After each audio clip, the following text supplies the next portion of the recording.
So before we kick off, this is sort of kicking off, but it's a bit of it. Firstly, thanks everyone for coming. This is very weird, but also it's really nice to have a bunch of people here who sort of, well, I think we're not necessarily nerds. We just kind of enjoy, all of us enjoy kind of nattering about things that are interesting, and we all find railways. And the thing about rail natter is, it's not, for me, it's not just like a technocrat thing. It's not just we like technical detail, we don't get adenoidal. It's not about the technical detail, it's about the context. It's about, well, okay, that technology is interesting, but actually why is that interesting?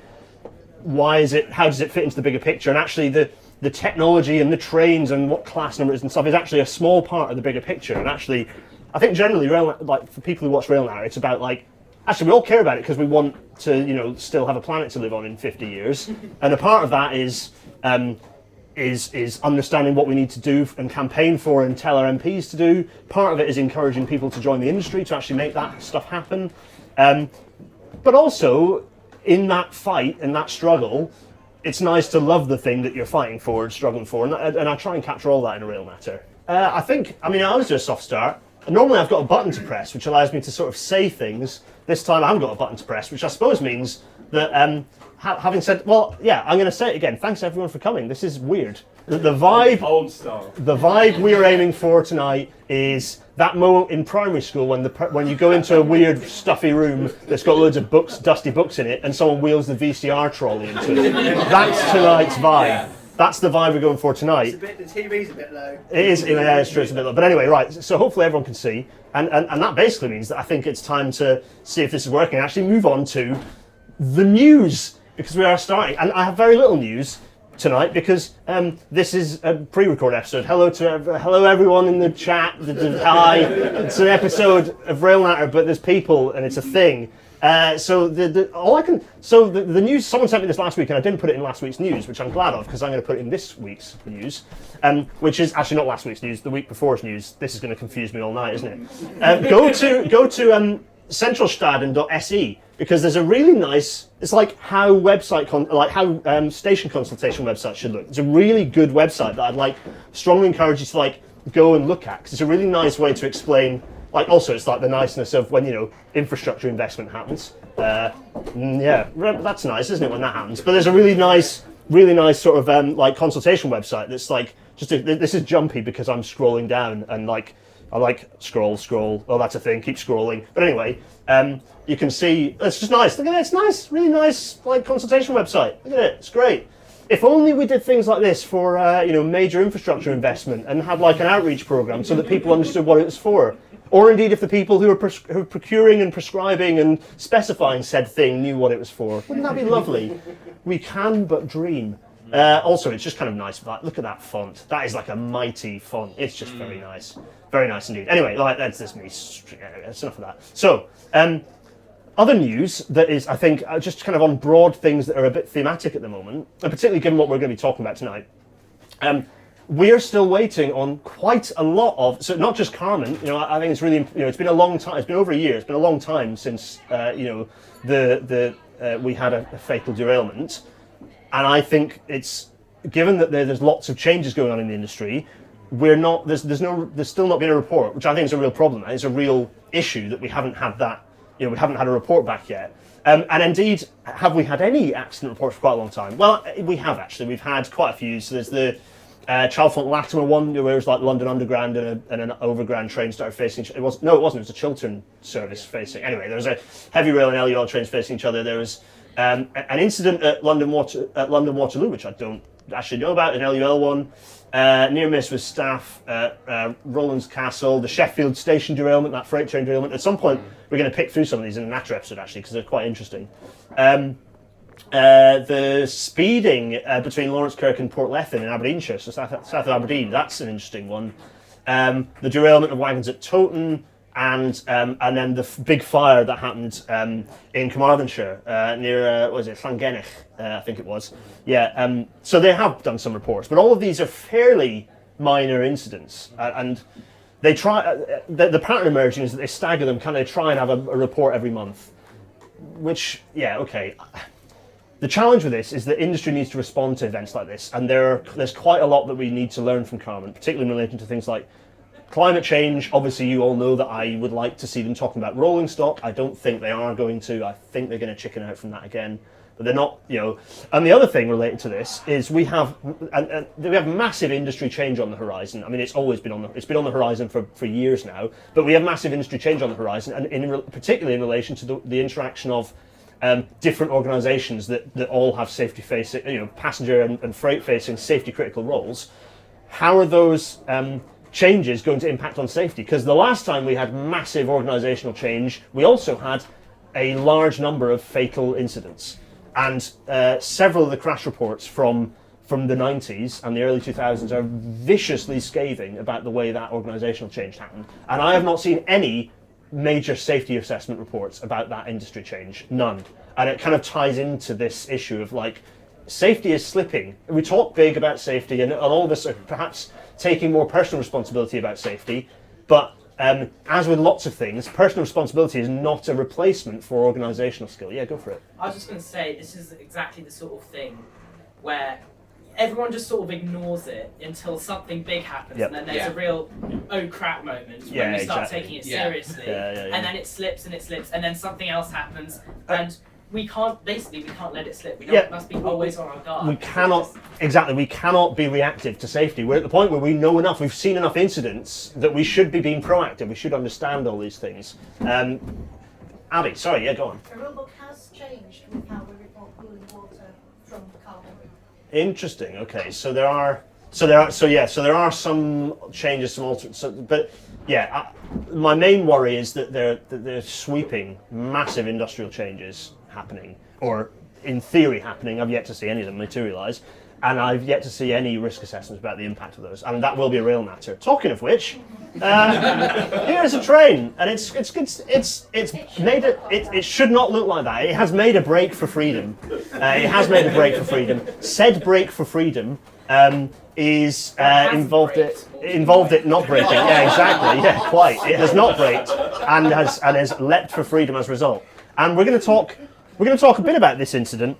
We're going to mostly be talking about not just buffer stops, which, as you can see, a buffer stop was involved in this. I would say that the buffer stop's involvement in this incident is tangential, because all it's done really is launch the train towards a glass wall, which is not good. We're going to talk a bit about that. We're going to talk a bit about what goes into buffer stop design. We're going to talk about, but we're more broadly going to talk about how you stop trains that are moving when they shouldn't be. Moving in directions they shouldn't be, moving at speeds they shouldn't be. We're going to talk a bit about that. And yes, there's only going to be a little bit of signalling. I know the signaller, we'll get to use signallers, settle. But there is going to be some signalling chat, but mostly we're going to be talking about the physical things we can do to slow down trains. And basically, that means that without further ado, we're going to kick off tonight's episode of Rail Natter.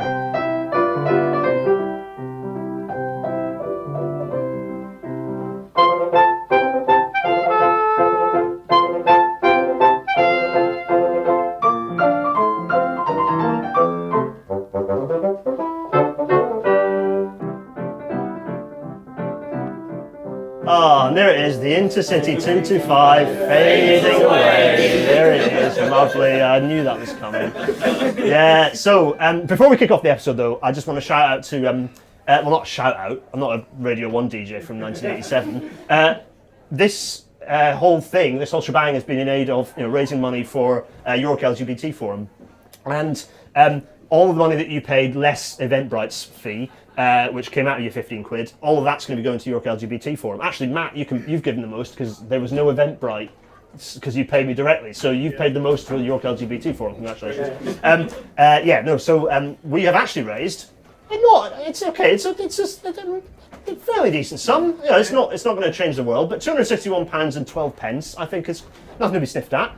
And indeed, if there are more of these, particularly if they're in York, we'll continue to raise more, and that will add to that total. But that money is going to go towards York LGBT Forum, who do, they do all of the things you'd expect a LGBTQ plus charity and kind of organisation to be doing in somewhere like York. So they're there for for organising events and raising awareness and being a kind of events for the community there, and to sort of make people's lives easier, and to provide channels for people to and kind of support for people who are working through whatever they might be working through. And so hopefully that money is going to allow them to kind of do more of that, particularly at the moment when things are quite tough for significant portions of the LGBTQ plus community. I think that trans people in particular at the moment being pulled into culture wars. I think it's really important that we provide support, and one of the ways we can do that is indeed by raising cash. So thanks to all of you, you're brilliant for kind of making that happen. So £261.12p will be making their way to York LGBT Forum, who are and I'll probably be sending it via just walking over to the Portal bookshop at some point during one of my lunch breaks. It's just behind us here in Pivni, and saying, here's some money. Yes, but first of all, so that's great. But we are here to talk about not doing things, but stopping things, weirdly, thematically. And so here's a picture of a buffer stop in what appears to be a canal.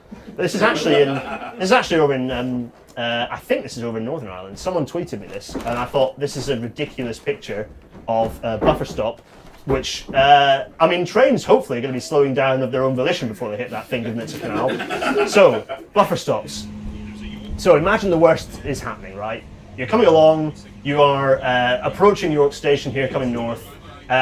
Also, it's weird when you see a train head on and then the S&C turns you. I still find that, I've done a couple of cab rides and it's always weird.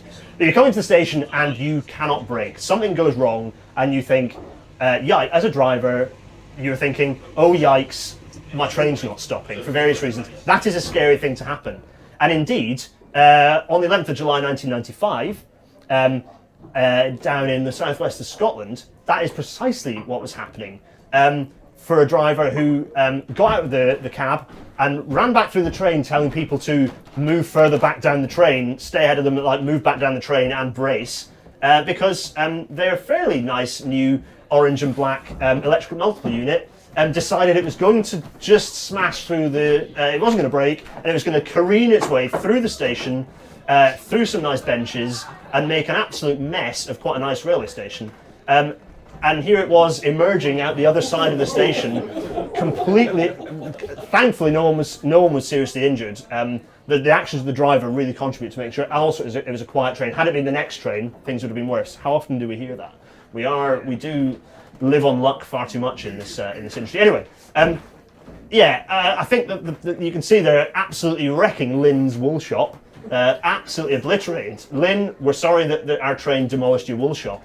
It wrecked the station. The station was like bulldozed flat, and it just like basically became a glorified halt, I think, until recently fairly recently when they built it up again. So yeah, trains smashing through things is not good, and trains, for various reasons, might be let loose. You know, it might be an issue with signalling, it might be an issue with the vehicle. Could be an issue with low adhesion, as we've seen with the incident near Salisbury recently. You know, low adhesion is a serious risk on our railways, and an increasing risk, in fact.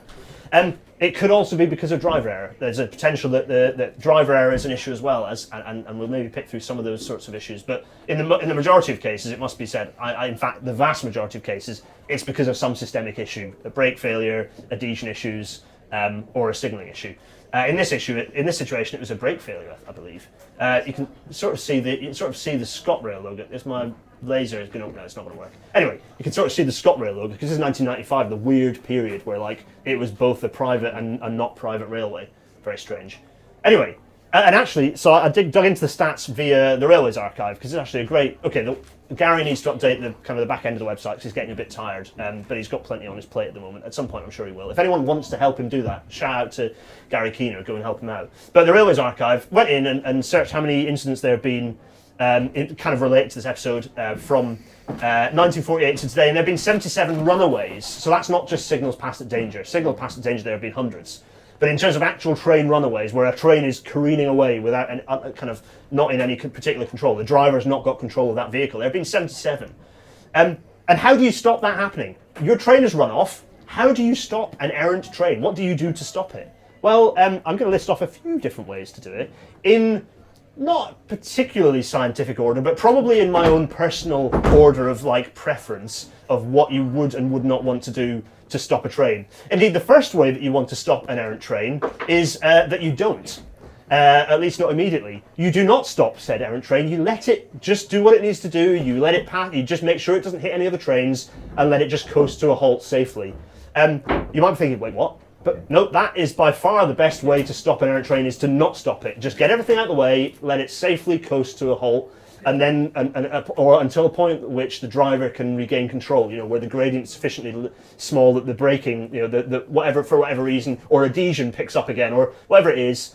Let everything out of the way of the train and let it keep going. That's what they did on the London Underground with when the Tampa ran away. Really? So let it. Oh, I remember that. They just let it roll through, and then until it was safe. Yeah, exactly. That's the way to do it. So let's just jump to the 1st of August, 2019.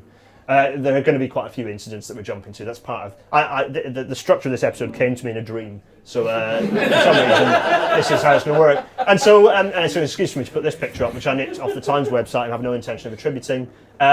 Here's a lovely picture of the Caledonian Sleeper, but with the bridge in the background, the finest structure built by humankind in the world. And on the 1st of August 2019, this train, or at least sort of the electric locomotive-led version of it, decided it was going to just cruise its way through Edinburgh Waverley without anyone having any control over it, because shenanigans had happened with the brake system. I think the stopcock is positioned in a not great way on these first version of the Mark V coaches, and the positioning of that meant that it could be knocked either inadvertently or indeed by stuff into a position that isolated the brakes and meant that the available braking power was not there on the approach to Waverley. And it's all downhill on the mid-Calder lines into Waverley, so you've got quite a lot of momentum to and also it's really fast. The line, if ever you're on the trains coming into Waverley from like the Glasgow side, it's pretty fast. You're going pretty fast until like quite late on. So as drivers, you're expecting to have some like power behind your brake at that point. When I put brake in, I would like brake back. You would like brake back, exactly. So when it didn't happen, not a great situation for the driver. Thankfully, what did they do? Well, the signaller just routed the train through until it eventually slowed, until that balance of braking power and speed matched, and then it slowed to a kind of a halt. Kind of by the end, yes. A little aside, but the driver didn't press the big red button, it was the big yellow button in this case. So not everything around was stopped and things so the driver had the presence of mind to be like, actually, I don't want everything to stop. That's interesting. Okay, so that's so the advantage of the big red and big yellow buttons are substantial depending on the incident. This is why you train drivers well, everyone, and why drivers are paid the good money, because they have the presence of mind when they are, when they have several hundred tons of not stopping train full of passengers to go, hey, you know what would be good is if I didn't stop all the trains around me, I'll press the yellow one. Fantastic. So that was a situation where you don't want to stop the train, you want it to keep moving. In fact, yeah, I copied and pasted the screenshot of the report, and it shows where the train went through, routed through platforms 11 and 7, I think it just sort of paused on the just outside Colton South Tunnel. So good stuff. That's what you want to do. Now, number 2. Now, in terms of the standards hierarchy, so me as a design engineer, Lewis, if you're paying attention, as a Runaway design engineer, sand drags are quite low on the list. In fact, they're arguably at the bottom of the list in terms of ways I want to stop a train.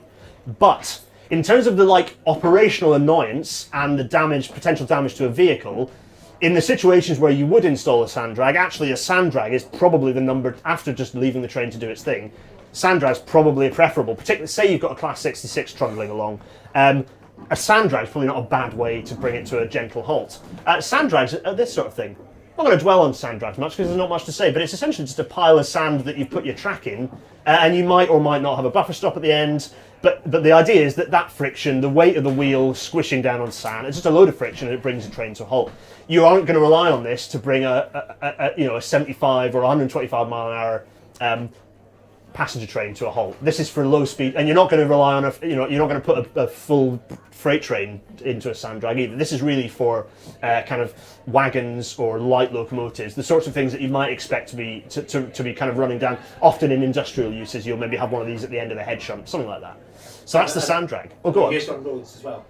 Yes, they are. In fact, one version that will be used on a road. Yeah. Yes. So there are some on Porlock Hill outside of Linton Lynmouth in Devon. We were having Devonshire earlier. Sorry, everyone watching.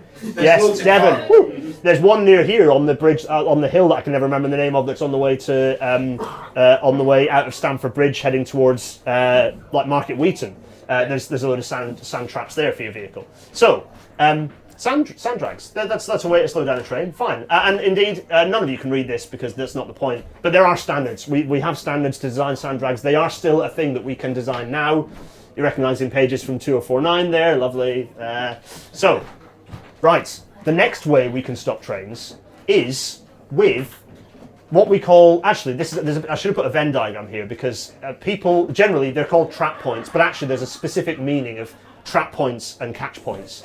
So, but these are sort of, they're sets of points that are used to send trains to their doom. And in various situations. So 3 trap points and catch points. I'm going to use them as the same thing. And for those who can see the screen and those at home, hello everyone at home on the pre-record.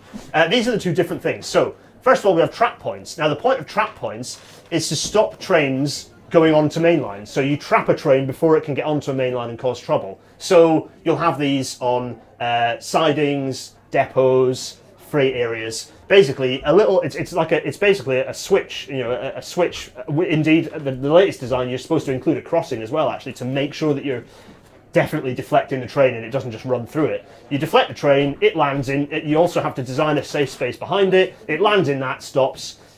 What you shouldn't do is design that they have an OLE mast right behind them, and indeed wipe out all of the approaches to Paddington Station. Don't do that. So those are trap points. Catch points are for flinging trains off main lines. We have far fewer catch points on the network, for good reason, but you use those a bit like you use sand drags on a road, actually. Yeah. If you've got a steep hill, a set of catch points are a good idea to put at the bottom of the hill. So you get to catch you going backwards. Yes, backward. Okay, I know. I always thought of it as like going face forward, but actually, yeah, if you run backwards, then you've got catch points to. Yeah. So basically, if your train is generally at the bottom of the hill, you might find a set of catch points. I think there's some at Licky Incline. They're at the bottom of Slop. Actually, I'm not sure. There's enough run out, I think, in geometry that I'm not sure there are any at the either side of Dromochter, but there are certainly some at Slop because that's these ones. I don't know which the trap points are there. I can't remember where those ones are, but those catch points are the ones at Carbridge. So they're at the bottom of the steep bit from Slot down southwards towards Carbridge. So there they are. And the way I was trying to think of a way to remember these. I don't think there is a way to remember which one's which other than just learning it by rote. I was like, oh, what, catch off? It doesn't catch on. There's no way to remember it. You just have to kind of know. They are all trap points. Catch points are a type of trap points, I think. P-way nomenclature is ridiculous. So here's the Carbridge one, and we're going to jump to, it's a date. This is all very, very Justin Rosniak. When I start reading dates out, on the 4th of January 2010, the driver of a freight train, in as class 66, the driver of a freight train, actually the driver of James the engine, saw this view and was like, oh, this is great. And this is the top of Slot. There's a kind of a very steep stone cutting with a single track railway, and it just climbs over the hill before. So you've just climbed, you've just worked the train. You'll have worked your loco, worked the train very hard climbing up the hill it's a pretty relentless hill coming up from Inverness to get over the top of Slot. Indeed, here is the vertical, the kind of the gradient profile. Coming out of Inverness, it's just very, very steep. You've got brief respites kind of beyond Cluddenmore and beyond Daviot, but it's pretty much a relentless uphill until you reach Slot Summit at 401 metres above Ordnance Datum. Then you have to test the brakes, and you have to ensure that those brakes work. And in this situation, for a variety of reasons, partly because the Class 66 is aerodynamically horrific, both in the top and the stupid scoop thing to make it look like a diesel hydraulic that's like makes it the most aerodynamically inefficient locomotive on our railway right now, but also in the design at the bottom. The scoop design means that actually it encourages airflow and cold, icy slush to go onto the braking system. This is bad. Particularly if you might have, as a driver, inadvertently not done enough of a braking test, which is what was found to happen here. And the result was that the train careened down the hill at speeds of up to, I think, nearly got to like 100 miles an hour. It certainly got very fast. It's supposed to not go over 75, so it's a good job that P-way allows you to go a bit faster than you're supposed to.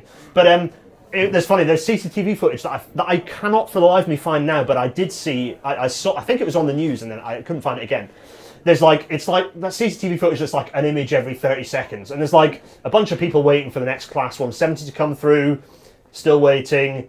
Then apparently the announcement happened, There's no one on the platform, and then all of a sudden there's a load of containers all over the platform, and you can see that in the picture on the left-hand side, and then James the engine looking a bit forlorn, stuck in a pile of trees, because they used those catch pits. This train, with its brakes having failed, careened off, and okay, there are problems with the design of that catch pit because it sent catch points, because it actually sent the train towards a load of houses. But you know, grandfather rights, and yeah, you can see the picture here. Everyone in here can probably not see this particularly well. When you watch the episode again later, which you don't have to because you're here. But anyway, you can zoom in on it, and it's fine. And to be honest, you can pick up the crash report. This image is in the crash report to show you where 116 points deflected the train into the catch, and then there's like a 10-meter runoff, which, funnily enough, for a train going at the best part of 90 miles an hour, isn't very useful. The train basically probably didn't even touch that; it just got air after it hit the catch points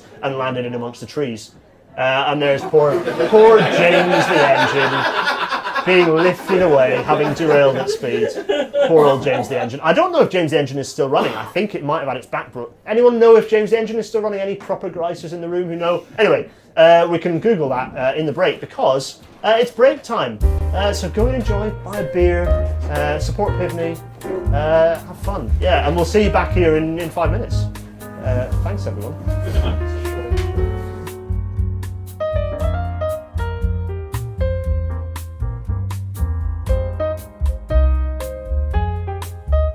The break is finished. We can now talk about sliding buffer stops. But before we do that, hello everyone. We're back from the break that will have lasted however long I decide to edit it. We sadly found out during the break that James the engine is no more. That is a Class 66 that is gone. Sad face. Sliding buffer stops. Oh yeah. So sliding buffer stops. Well, firstly, we're going to talk more broadly about buffer stops in this little section, but the fourth way of preference to stop a train is by making it hit a thing. So we've had not touching it, we've had sand drags, oh bang, there we are. We've had not touching it, we've had sand drags, and we've had trap points and catch points. But actually making a train hit a thing and dissipate its energy very, very quickly, again with points, catch points and trap points, ideally you're just doing that to like an errant freight loco or maybe some wagons that have broken loose. Okay, sometimes it's a passenger train or a freight train breaking loose, but for the most part, again, it's low risk things. To decide you're going to make a crash happen purposefully is something that we don't do lightly, but that is where we will use a buffer stop. And the preference when using a buffer stop is to use a sliding buffer stop, like one of these. Now, the way that a sliding buffer stop works, I'm going to keep this thing kind of playing in the background after I've had a sip of beer. The way that a sliding buffer stop works is that you have your big, nice, shiny buffer stop, usually in red, and it has shoes that are actually clamped onto the bottom. Good grief, there was one that was very tightly clamped onto the top of the rail.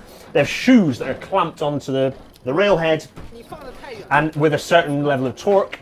And so when a train hits it, it'll actually push and slide that thing back. And the way we design them is actually to match whatever rolling stock might hit it. So we don't just generically design them, we actually think, right, what is the heaviest? Because the way you have to design it is to the heaviest and lightest train. So you want the heaviest train to not exceed the length at which you've got at the back of the buffer stop. Oh, that was a big bang. So what the distance behind the buffer stop is called the occupancy, and you'll always have a limited occupancy. So you might have, in a tight space, about 2 meters. At the end of maybe a newly built depot, you might have 15 meters or more, 20 meters. My first ever buffer stop design, proper buffer stop design, was for the test track, the Hitachi test track near Newton Aycliffe, and they had loads of space, and so I was able to design for quite a long occupancy. So what the occupancy does is, for your heaviest train, it's going to hit it and slide quite a long way. For your lightest train, it's going to hit that and it's going to stop quite quickly. And what you want to balance is, for the heaviest train, you don't want it to pop off the end of the rails. For the lightest train, you don't want everyone to get turned into meatball marinara inside the train. So you don't want the deceleration to be so extreme that everyone is like thrown out the window. You want that, so there's a balance, and actually we design to G levels, to certain acceleration levels for buffer stops. I don't know why I'm looking at camera. Hello everyone, I'm looking at you, it's a bit weird. I never look at the camera when I'm doing these things not live, or not when I'm doing them in my bedroom. So anyway, while this video of buffer stops hitting, I think you'll have seen a few of these. Some of them you've seen sliding This is Olio, who's one of the manufacturers. That's a nice long slide, lovely. Oof.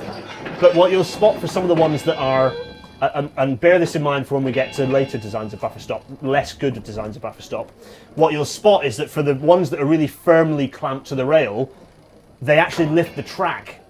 And that is not good. What you want to happen is a gentle controlled slide. And the reason why buffer stops are actually quite, like why we make the decision that we can use buffer stops is because buffer stops can be designed very carefully, which means that you are decelerating the train in a controlled manner-ish.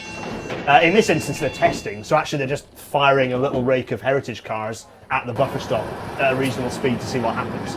I don't know what the purpose of this was. There's probably some like master's or PhD student looking at these. But the reality is it's just Olio, it'll be the Olio engineers going, we never get to see our buffer stops get hit by stuff. Let's do that. So great. So generally, things you have to think about in buffer stop, we'll move on from this now. Here is an example of a buffer stop, and you can see here with the buffer stop you have. This is an example which has, now often these, and if anyone, so Lewis, correct the designer, correct the subcontractor. If they're calling them master and slave, correct them. They are primary and secondary units. But on this drawing, you'll see there's a master unit and slave units. That nomenclature is horribly outdated. Should be primary and secondary units. The slowest, the lightest train will just strike the primary unit and possibly, so just strike the primary unit and that will probably provide enough deceleration. For the heaviest trains, you might well have these secondary units. So as it continues going, the secondary units will be struck and those will add friction and generally bring your train down. And so the heaviest train will strike, in this case you've got three secondary units. The heaviest train will strike all three of those secondary units. Sometimes you might add a little stopper at the end, but actually in most cases you don't actually add the stopper because it doesn't serve any function and it costs money while you buy it. So they always, whoever it is, Progress Rail will always put it on the drawing because they hope that you buy it for the extra £1,000 that it costs. No one buys it. Sorry, Progress. You try your hardest. No one's going to get it. But so that's kind of how a friction buffer stop works. And you'll see these wherever you see a buffer stop at a station. Hopefully you will, if it's a terminal track, you'll hopefully see one of these. You will see a friction buffer stop. And the other thing that's important is that you'll notice if kind of at the front of the buffer stop, there's like a thing. It's not just a traditional like set of pads that the old buffers would hit, because no trains have nice buffers anymore, really, or very few do. Most of them have a coupling unit. They'll have a BSI or a Delner coupling unit at the front, which has a very standard shape. What you want is for whatever rolling stock is going to hit that buffer stop needs to have a thing that will marry into that the coupler on the front of the train, which means you get a nice safe interface. It holds the train down and then it slides. You have a nice controlled deceleration. Everyone stays comfortable and safe, relatively speaking. And if I mash this button, so things we then have to think about, and we'll bear this in mind for all the buffer stop bits, because this is supposed to be the buffer stop episode, is that you have risk areas around that buffer stop. So if the train's coming from the other side, it's coming from that chair over there, and it's coming this way towards my face. The train's coming this way, it strikes the buffers. The area directly behind the buffer stop is a high risk area. The area kind of around, in that kind of less dark blue there, is the area that is still at risk. You need to think about medium risk, and then the area kind of to the sides of that, where a train is very unlikely to just magically slip around, is low risk. There is a chance that if you've got a very fast collision, a way faster collision than you'd expect, for example, at stations, we don't necessarily assume like maximum line speed hitting. That you do assume some level of deceleration. For example, from a TPWS unit or the signalling, you expect to have brought the train down to a certain level. So, for example, we'll design buffer stops in stations to maybe work to like 20 kilometers an hour or 15 or 10 miles an hour, that sort of speed. But even at that speed, you can get quite a lot of little bits of eccentric loading. You can get little bits of spread. There's a risk that the train, particularly if it's an Azuma, there's a risk that the train might spread out a bit at a low speed derailment. And so that's where the area C low risk thing comes in. And what you need to think about is not putting things that might get squished or collapse onto people in those risk areas. So, or in reality, what that means is thinking about what things are in those risk areas and trying to minimize the problems depending on where you're putting the buffer stop, or moving the buffer stop along the tracks to change what things are in those risk areas. You have to do that with, that's part of buffer stop design, or it's part of risk assessing existing buffer stops. So the other thing I talked about is, for example, here's King's Cross. you can see they've got these big buffer stops. They've actually got additional tracks in there, not just to so they've got sliding units on the inside tracks and the outside tracks to really add a lot of friction for trains coming at a decent speed. And the other thing they've got at King's Cross is, hopefully the video will just pause and hold there and it doesn't. It'll just keep looping. But anyway, they've actually got what's called a frangible surface, that the train, if, good grief, let's hope not, a train overruns at King's Cross, it'll hit that, it'll strike the frangible surface, and that's one of the reasons why you're not allowed to congregate on that platform but at the ends of the buffers, because that is considered a high risk area, so they don't let passengers congregate there, and actually the staff are encouraged to clear passengers from there to avoid that. So that's one of the risk mitigation factors at King's Cross. There are loads of risk mitigation kind of requirements at King's Cross for all sorts of reasons, but one of them is don't let people congregate behind the buffer stops in case there is a strike. So that's part of how that works. The other thing is, and here's the front of a nice 373, or rather not, it's the what are they, TMSTs? Is that the French name for them? It's not that. It's a straight TGV. Oh, is it? Yeah. Is it? That's Oh. the end wheel logo. Oh, yeah, but didn't they get a load of them? No. Oh, they didn't. Well, there we go. Shows what I know. I know nothing about trains. It's the front of a standard nice in-wheel. Oh yeah. It's the one we travelled on. The interior that's like, well, to be fair, the same as the old TGV interior, which is frankly not good. They're not great interiors, the TGVs. Love the train, not great interiors. Anyway, people are going to shout at me about that. That's fine. I always enjoy that. So anyway, this looks bad, but actually it's a good thing, because the front bit of the train is designed. If you've got an overrun condition, there's a clamshell coupler at the front of those. And actually that coupler is the thing which will then be Actually, in this situation, they haven't got a nice thing that it melds with. They've just got a flat panel that it hits. And I presume these are probably slightly hydraulic, which we'll get to in a moment. But I like the picture because it shows the sacrificial bit smash into bits. It looks dramatic, but actually underneath that's probably pretty intact, because the coupler will have struck it. It'll have minimised the damage. Although if it has if that was like an Azuma with the little sticky out rod thing, that sticky out rod will have snapped off. So that's why generally you'll see buffers with the fixed. Yes. Oh, questions? Yeah, go for it, Matt. Maybe a silly question. Do trains have crumple zones like cars? Yeah, they absolutely definitely do. Yeah, collision energy management we call it. But basically, what that means is the vehicles have crumple zones, and all modern trains, certainly since the mid 2000s, incorporate those crumple zones. So that, for example, at the front of the Azuma that had a battle with an HST in Leeds, it looked very okay. There were problems with the couplers lateral displacement of the vehicles at the back, which I'm looking forward to. There's been some information about that. I'm looking forward to more exploration from Hitachi, some design changes. But at the front of the train, everyone was going, "Oh, look, the front of that plasticky Azuma is disintegrated." Like, yep, that's the point. It's a sacrificial crumple zone. It's dissipated the energy. That's a good thing. Whereas the HST that's upturned bathtub had broken away, exposing the pig iron underneath it. The person in the HST will not have had a comfortable ride, and a load of horrible hairline fractures will have been introduced into the subframe of the HST. The Zuma still came off better in that, even though it looked like it came off worse. So yeah, definitely. Lee, your question. Well, it's it's been covered. Nice one. Lovely. Anyway, right. Let's talk about buffer stops again. Oh, it's a date. 28th October 1988. What happened? Yeah. That's what did happen? Thames News. What are we going to find out? Oh yeah. One of my since 3 o'clock this morning, trying to work out how the accident. One of my absolute favourite train crashes. Crashed through buffers and landed on a two little British Rail diesels that went for a little escapade at Staples Corner underneath the North Circular. Good grief. I think the story goes, although I'm not sure to what extent this is anachronistic, the story goes that or apocryphal, sorry. The story goes that there's a disgruntled driver, possibly union-related issue, who's like, there was some dispute, and they basically chopped the train and let it run off, or they removed the chocks and let it run down the hill. Whether that's actually true or not remains to be seen, but that's the story at Staples Corner. And there you can see two, I think they were Class 31s, oh yeah, two Class 31s, one of which has very much not come off well. So anyway, so that's all good fun. Staples Corner. What's funny about that location, actually, there's a nice picture of it happening, ouch. The old BR Blue 31 has not come out of this situation well. There are several funny things about this. The first is that no one was hurt or harmed, good. The second is it's absolutely hilarious that these two trains went for a wander and made a mess like this. The third is that you can still go and look at this now. The damage on the so there's a little concrete thing that was built. Actually, I'll go to the last picture and explain. That was put out of use quite rapidly after that crash. But beforehand, this picture's quite small for everyone in here, sorry everyone. Those lovely viewers at home, you're seeing this in beautiful HD right now, marvellous. So basically, that's where it is there, under the North Circular, under that bridge. Yeah. So I can just point. That's where it is, under the North Circular, the train landed there. There used to be essentially a shunt neck, a kind of a length that the train could run into and then move back and move to pick up whatever wagons it was. This is Cricklewood.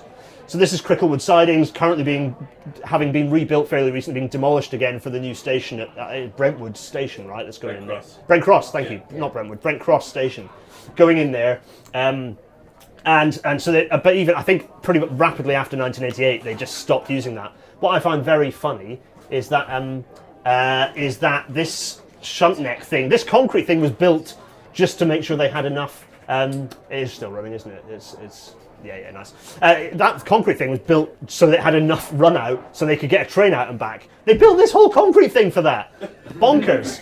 Who thought that was a good idea? It's literally a launch ramp for a train to shoot on. Why was that a good idea? Anyway, you'll be glad to know that that is not a thing anymore and hasn't been for decades. You can see there's a buffer stop, a fixed buffer stop out actually, but all that stuff happening there, they don't use it, so that's good. But it's quite funny. But you can go and if you want to get a lung full of air pollution and NOx, have a wander down the old ring road underneath the North Circular, and you can see that still there, still with the concrete smash, still with a bit of like fence hanging out. Weird. Anyway, all good fun. Next, very briefly, we're going to talk about hydraulic buffer stops. I have no idea how to design hydraulic buffer stops. I have never had to install them. I don't think we ever do, but they do exist. And here's a nice pair. I think these are the ones at Bradford, actually. No, they're not. No, they're not Bradford. They're not Bradford. Well, they are buffer stops that are hydraulic, that are somewhere. And they are Ipswich buffers. They are Ipswich. They're not at Ipswich, but they were manufactured by Ransoms and Rapier Limited. They are #Ipswich buffers. If you want to find more #Ipswich buffers, search for #Ipswich buffers on Twitter. Whenever you spot them, let me know because it's fun. I first worked this out because I was in the old Intercity station in Barcelona. Dean was at a conference, and I was like, wait, what? Spotted these hydraulic buffer stops that kind of look familiar. This is them. They're very nicely painted up after they refurbished the station. And I looked at it, I was like, oh, hydraulic buffers, Ransoms and Rapier Limited, Ipswich, England. Ipswich, UK, actually, but anyway. So the Ransoms and Rapier do all sorts of things. They make my favourite type of mechanical lawnmower. And they also made the mechanism that makes the BT tower rotate. So the cafe that rotates at the top of the BT tower, which I believe rotated like twice, was made by Ransoms and Rapier Limited. But they also make loads of buffer stops, mostly all from like they're mostly from the interwar years, I think. So a lot of the ones you'll see around are from like the 1920s, maybe the early 1930s. There are loads of them around. They do what they say on the tin. They are hydraulic buffers that you hit and they cushion the blow, but they aren't designed for high speeds. They're very much like super low speeds. They are oil or water. I think most of them are oil ones. Sometimes they're water ones. I think the ones at Glasgow Central are water, because when they were testing it with the 66 recently, and it shot a jet of water into the air when the 66 went up to Notch 3 and pushed them. Really weird way to test them, but they're all a bit strange. They're some at Waterloo as well. In fact, I think all the major ones, they're all Ipswich buffers at Waterloo, yeah. Are they sliding buffer stops, or are they? No, so it's a fixed thing with a reservoir of fluid, usually oil or water. Maybe a slide showed the reservoir. Yes, so yes, you can see the reservoir. There it is. That's the reservoir there. Yeah. And so that basically whatever the design. Sometimes they shoot water in the air and it just splashes everywhere. Sometimes it's within the reservoir as a piston, and it just absorbs energy. But again, these don't. Trains have a lot of energy, and so those do not take as much energy as your miniaturized Hornby ones do when you accidentally stack it. They don't take that much energy. Anyway, there are hydraulic buffers. Not much more to say about that, but they're less preferable than sliding buffer stops. The least preferable, funnily enough, are the fixed buffer stops. And we're going to talk a bit about fixed buffer stops by describing an incident that happened on the 21st of April, 1982. And we're back to Thames News again. Let's see what's happening on the Thames News. Here's a nice, fairly brand new Class 508 PEP unit at Shepperton. Oh dear. Oh dear. it's a glorious BR blue. You can see the fixed, so the other type of fixed buffer stop, you've got the ones that are made of bullet rail. Also, you have the ones that are just a piece of painted wood stuck to some concrete. Like there are some ones in York Station, you'll spot them. Yeah. This is a very brand new train that's gone for a journey. It's gone for a journey at Shepperton. Yeah. Crash investigators will be concentrating on the mechanics. This is there's a guy. There's a guy with vibes that we really have to see here. This is brand new. It's like these are brand new. They all ended up in Merseyside, didn't they? These ones, the 508s. Yeah. £20 million plus has been invested. £20 million plus in the early 80s. It's not an insignificant pile of cash. For the trains, there's this guy. This isn't the vibes guy. This is just a regular guy. You're laughing at his Hitler mustache, but no, this is just a nice guy. Well, okay, he's a nice guy who's got like he does not like these new trains. What's funny is that Ian Allen, who I think at the time was the publisher of Rail, it happened outside their office, which is also quite funny. So, whoops, daisy. There we go. I presume this one is still running because the damage won't have been so catastrophic. Like, it looks alright, the nose will be smashed, but I presume the front... Well, maybe they might have replaced the front unit, but anyway, I don't know. There it is, bit of a mess. Wait, where's our... Has the guy appeared to advise? Maybe he did earlier. Briefly at the start. Oh, we're going to get him in a second. Here he is, so trying to demolish Shepperton Town Centre. Here he is. So you'll hear this when I... Brakes always going wrong? The brakes are always going wrong. He told us that, so it's not great. So actually what happened was this was a brake issue with the 508s. I think, in fact I don't think, I assume that this is because this is a situation where there were previously rim-braked old trains being replaced by disc-braked new trains. That's my guess. I don't know whether that's exactly the situation. But it's the classic, well, better braking performance in good conditions, but actually they don't clear leaf mulch or greasy stuff off the wheels, so you don't get quite that adhesion. I think that's probably what happened. Anyway, once again, a nice, thankfully not a station building getting demolished, but an attempt by another errant train to demolish a town centre. And actually it's not the end of it, because if we jump to 12th of October 2021, these knackered old, kind of fabricated from bullet rail, fixed buffer stops got climbed over by an Aventra on its way up over and attempting to demolish the station building, thankfully not having quite enough energy to do so. We are back at Enfield Town, which brings us kind of towards the end, and everyone's enjoying themselves all around us in the pub. So anyway, right, this is not good, and we should, as having talked about, for example, we go back to these buffer stops, do those look like they have compatibility with the front of the train? No. Do they manage energy in such a way that they gently bring the train to a safe stop within defined parameters? No, they do not. Do they in fact propel the train towards all the passengers who are trying to get a cup of overpriced tea from Upper Crust? Yes. They are a very nice red, very nicely painted. They're largely decoration. Yeah, I think these are here, and indeed, we can, when we do install fixed buffer stops, from a design perspective, where we can't avoid anything else, we consider them to be nothing more than a red stoplight. Like we consider them to have no decelerating capabilities whatsoever. They are a liability. We should get rid of them. And the thing is, though, well, I say the thing is, though, actually, this is an example of a situation where I don't think it would be that hard. So what you need to do to install safe buffer stops, you need to actually have a longer distance, that occupancy I talked about, so that you can have sliding buffer stops, which means you have to push the train back along the platform, which means maybe your platform's not long enough. In some situations, you are getting stuck, you have mitigation, but actually at Enfield Town, given the railway corridor, I think you could achieve that by tightening the curve.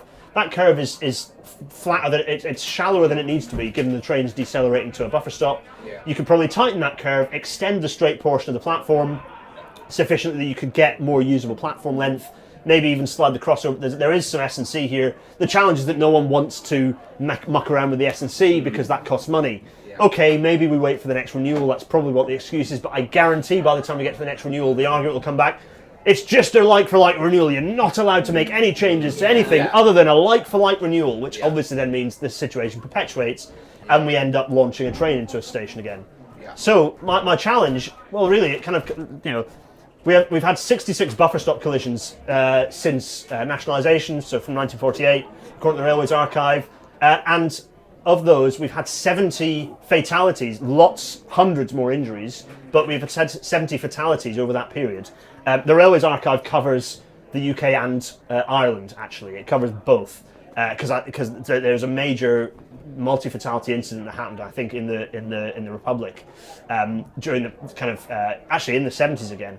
The large number of those 70 buffer stock fatalities are at Moorgate. You know, the tragic incident at Moorgate in 75. But it's not all bad news. I don't want to end on a really low point. We have, over my lifetime, since Cannon Street, which was January 91, we've had 0 fatal buffer stop collisions, which is good. But you know, how many fixed buffer stops are still in place on running lines? You know, how many passenger lines end in a station with a fixed buffer stop? Too many, I'd argue. How many could we kind of assess better? You know, here, jump to Liverpool Street. You know, we have brand new flirts there. They're quite nice units. Those are running to the same manufactured bullhead fixed buffer stops that we just saw at Enfield Town. Is that good enough? I don't think it is. I think we can do better than that. And generally, this comes back to, like, I know this episode has looked at just slowing down trains that are doing what they shouldn't be doing, but broadly, when it comes, particularly when it comes to buffer stops, can we do more to improve safety at buffer stops? I think we can. But actually, perhaps more pressing a question is, can we do more to avoid demolishing more town centres? Yeah. This is the critical thing. Yeah. Yes, I think we can. Golly. So, yes, that's the end of the episode. Good grief. We have, we have. It goes out in audio only form. Yeah, I know. Hooray! Yeah, thank you, everyone. It's another opportunity for a cheer in a second. So yeah, in audio only form. Hello to all the audio only listeners. God knows how this is going to end up. But I always say that, and somehow people listen to it. So yeah, all the usual locations. If you want to support this sort of thing happening, well, firstly, you can come to the next live one if there is going to be another pre-record. I hope there is. But you can also support me on Patreon, patreon.com/GarethDennis. You can buy merch, which lots of people here have done. Shout out to all the people wearing Railnetter masks, which I have one in my pocket. Railnetter masks, they're brilliant. From Masket, shout out to the Masket folks. If you just want to chuck pennies and comments at me, you can do that through PayPal, paypal.me/GarethDennis. And if you want more of this chat to happen, although this is a load of people in a room, it's not quite the same as Discord. But anyway, you can go to the Discord, which is garethdennis.co.uk/Discord. Oh, which is the thing which is exciting is that this is the 100th episode of Railnetter that we've just come to the end of. Woohoo! Yeah! Woo! Good grief, 100 episodes of Railnetter. That is bonkers. And to celebrate this, we've actually got a load of pizzas around, which is exciting. To celebrate this, we have Hello Pizza Guy. Next week's episode is it's episode 100, which is the 101st episode, obviously. And we're going to do, I don't know, this might be really weird. I'm going to try and rock it through every single episode and try and remind ourselves what we've done, because sometimes it's good to look back and see what we've done, and also for me to make sure that anyway, yeah, we're going to hammer through all the episodes. Everyone in the chat's going to go, I remember that one, that was fun. We're all going to get excited about Quail Natter. So yes, all episodes summarised. And given that it's 100 episodes, I've got less than a minute per episode. So we'll see how that goes.